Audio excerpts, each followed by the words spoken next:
అందరికీ నమస్కారం. భారతదేశంలో కేవలం భక్తి కోసమే కాదు, ఆశ్చర్యపరిచే చరిత్రలు, అంతుచిక్కని రహస్యాలు కలిగిన హనుమాన్ దేవాలయాలు ఎన్నో ఉన్నాయి. ఈరోజు మన వీడియోలో భారతదేశంలోని అత్యంత ప్రసిద్ధి మరియు శక్తివంతమైన హనుమాన్ క్షేత్రాల గురించి తెలుసుకుందాం. ముందుగా చందనాభి ఛానల్కు స్వాగతం. ఈ వీడియోని చివరి వరకు చూడండి. మొదటగా కర్మాన్ ఘాట్ ఆలయం. ఇది హైదరాబాద్లో ఉంది. ఈ ఆలయం కేవలం భక్తి కేంద్రమే కాదు, మొఘల్ చక్రవర్తి ఔరంగజేబుపై విజయం సాధించిన క్షేత్రం. ఇది 12వ శతాబ్దానికి చెందిన అత్యంత పురాతనమైన ఆలయం. కర్మాన్ ఘాట్ అనే పేరు వెనుక ఒక చారిత్రక గాథ ఉంది. 17వ శతాబ్దంలో మొఘల్ చక్రవర్తి అయిన ఔరంగజేబ్ ఈ ఆలయాన్ని ధ్వంసం చేయాలని ప్రయత్నించారు. ఒక్కసారిగా ఉరుము వంటి గంభీర స్వరంతో "నీ మనస్సును దృఢం చేసుకో" అని వినిపించింది. ఆ శబ్దానికి భయపడిన ఔరంగజేబ్ అక్కడి నుంచి పారిపోయాడు. అందుకే ఈ ప్రాంతానికి కర్మాన్ ఘాట్ అనే పేరు వచ్చింది. రెండవది సారంగపూర్ కష్టభంజన్ హనుమాన్. ఇది గుజరాత్లో ఉంది. ఇక్కడ స్వామి తన భక్తుల కష్టాలను చిటికలో మాయం చేస్తారు. ఈ ఆలయం ప్రపంచంలోనే అత్యంత శక్తివంతమైనదిగా పరిగణించబడింది.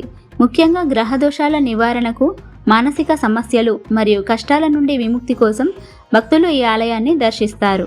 ఇక్కడ హనుమంతుని విగ్రహం పాదాల క్రింద శనిదేవుడు ఉంటారు. మూడవది మొహందీపూర్ బాలాజీ. రాజస్థాన్లోని దౌసా జిల్లాలో ఉంది. ఇక్కడ స్వామి బాలరూపంలో ఉంటారు. దుష్టశక్తులు, గ్రహదోషాలు మరియు మానసిక పీడల నుంచి విముక్తి కోసం ప్రసిద్ధి. ఇది పర్వత భాగానికి అతుక్కొని ఉన్న స్వయంభూ విగ్రహం. నాలుగవది సాలాసర్ బాలాజీ. ఇది రాజస్థాన్లోని చురు జిల్లాలో ఉంది. హనుమంతుడు ఇక్కడ సింహాసనంపై కూర్చున్నట్లుగా గంభీరంగా ఉంటారు. ఇక్కడ స్వామివారు గడ్డం మరియు మీసాలతో ఉంటారు. ప్రపంచవ్యాప్తంగా భక్తులు చూడడానికి వస్తారు.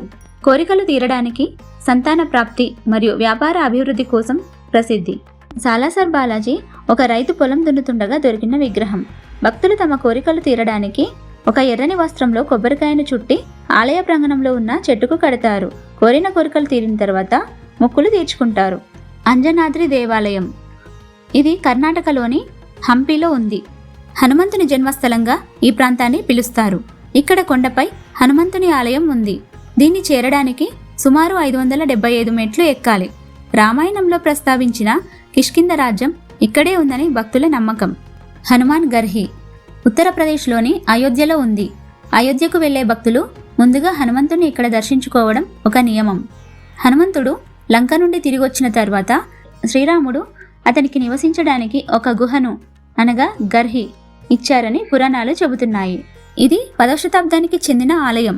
76 మెట్లు ఎక్కిన తర్వాత కనిపించే ఈ ఆలయం కోటలా ఉంటుంది. ఇక్కడ హనుమంతుడు తన తల్లి అంజనాదేవి ఒడిలో ఒక చిన్న బిడ్డలా కూర్చొని ఉన్న అరుదైన విగ్రహాన్ని మీరు చూడొచ్చు. సంకట్ మోచన్ హనుమాన్ ఆలయం. గోస్వామి తులసీదాస్ ప్రతిష్ఠించిన ఈ సంకట్ మోచన్ ఆలయం వారణాసిలో ఉంది. ఇక్కడ హనుమంతుడు రాముని ఎదురుగా ఉండి నిత్యం రామనామం జపిస్తున్నట్లు కనిపిస్తారు. భక్తుల కష్టాలను తీర్చే శక్తివంతమైన క్షేత్రం. జఖు ఆలయం. హిమాచల్ ప్రదేశ్లోని సిమ్లాలో ఉంది. ఇది సముద్ర మట్టానికి సుమారు 8000 అడుగుల ఎత్తులో ఉంది. రామ రావణ యుద్ధ సమయంలో లక్ష్మణుడి ప్రాణాలను కాపాడేందుకు సంజీవని మూలిక కోసం వెళ్తూ హనుమంతుడు ఇక్కడ విశ్రాంతి తీసుకున్నారని చెబుతారు. లేట్ హనుమాన్ ఉత్తరప్రదేశ్లోని ప్రయాగ్రాజ్లో ఉంది. దీన్ని పాతాళ హనుమాన్ అని కూడా అంటారు. గంగా యమున సరస్వతి సంగమం వద్ద ఉన్న ఆలయంలో హనుమాన్ నిలబడి ఉండడు, పడుకొని ఉంటాడు.